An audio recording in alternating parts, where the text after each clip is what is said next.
What's going on, Two-Way Gang? It's Mr. I Like Guns, and if you like guns like I do and you new to this channel, give this video a thumbs up, smash that subscribe by the end of the video if you rocking with your boy. But I just want to have a conversation about firearms and carrying firearms, or the type of people who carry firearms and firearm safety.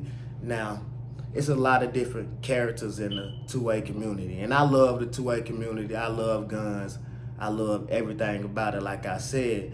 But you got those certain people, like, let's say, the guy who gets his first gun and he just get the big head and automatically become a tough guy. You're not that guy, pal. Trust me. You're not that guy. Okay.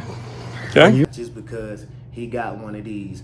Now, you don't want to be that guy, that feel like everybody got a problem with him, or go around starting problems just because he know he has a firearm.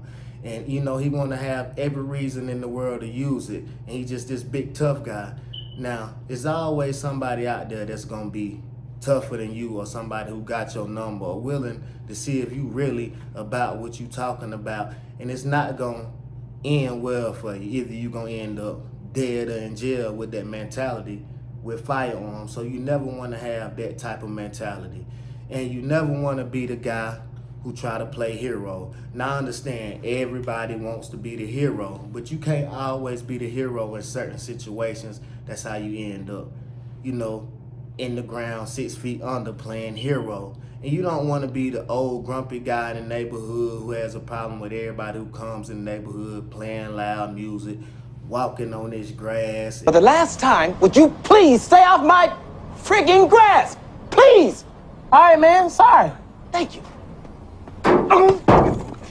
And all that type of stuff. And, come outside with his gun, starting stuff. You don't want to be that. For instance, like this guy right here. Get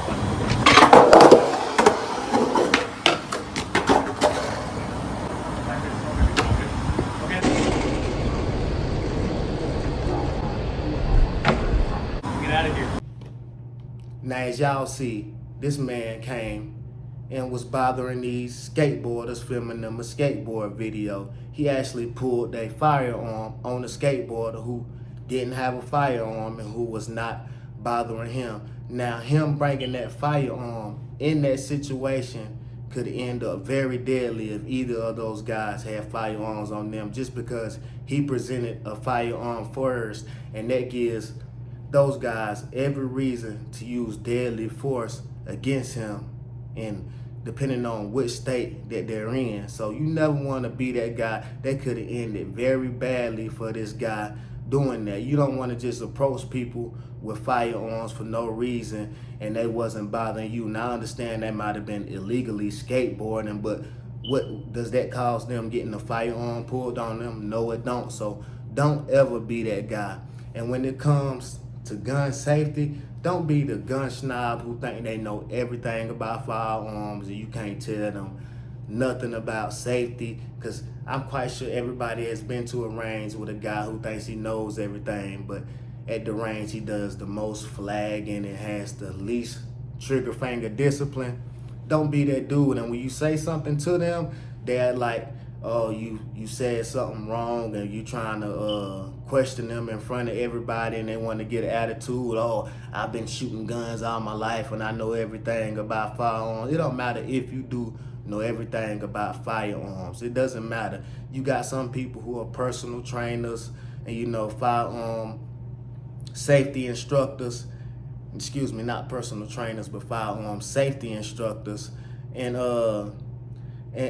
they think they know everything, and stuff still can happen. For instance, out, both your arms. You're going to push with your right and pull with your left. Focus on that front sight tip. Now, if you want, on this 44 Magnum, you can shoot it single action. Get a nice light trigger pull. Did you mean to do that? Yeah. now as you see, this guy was at a gun range and he looks to be a firearms instructor. Now, obviously, he thought he knew everything just by the way he answered the question at the end. But obviously he didn't, and he didn't mean to do what he did. That lets you know things can happen by accident. He didn't have the trigger discipline, even though he a firearms instructor, and that lets you know people think they know everything and stuff still can happen. You don't want to be the guy who have a negligent discharge and shoot somebody or end up shooting yourself, it's not going to end up well. But yeah, don't be those people. Don't be the tough guy. Don't play the hero. Don't play the guy who thinks they know everything when it comes to firearms. Always learn more. Always be willing to learn more. And remember, firearms is about recreational shooting, self-defense, and home defense. Anything other than that, people should get that out their mind. I see all these shorts and people at parks using switches and stuff like that.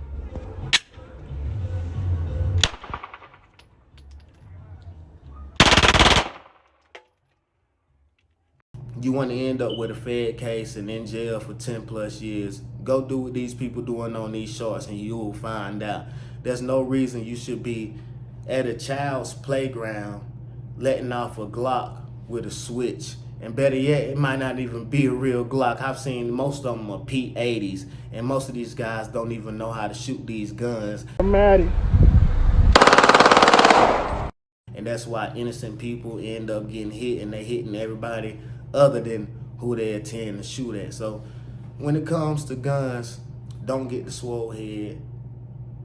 Always be eager to learn. Get out and train with your firearm and what you carry every day, man. Just get out and train with it and become familiar with what you use. You can never be too familiar with one of these because yes, a gun is very dangerous in the wrong hands. That's why you need to go out and train so it can be in the right hands and you won't hurt anybody or hurt yourself. And you know you can pass on the knowledge, because I want the 2A community to thrive. And people, like I just mentioned, they put a black eye on the 2A community, and it gives these liberals everything in the world to go against when it comes to us in this 2A community. We need the 2A community to grow. Now it's making great strides in because we're about to have constitutional carry in the state of South Carolina, and that's my home state. It just got both houses have passed. The House have passed it, and the Senate has passed it, so it's technically done. They just got to make a few changes to the bill so it can hit the governor's desk and he can go ahead and pass it. So hopefully we'll have constitutional carry in my state by the end of the year, hopefully in the next few months, hopefully. And I just want to see more guns in more American citizens' hands, law-abiding American citizens. Because it's just good for the overall 2A community. But anyway, it's Mr. I Like Guns, and if you like guns like I do, you already know what to do, man. And I'm out.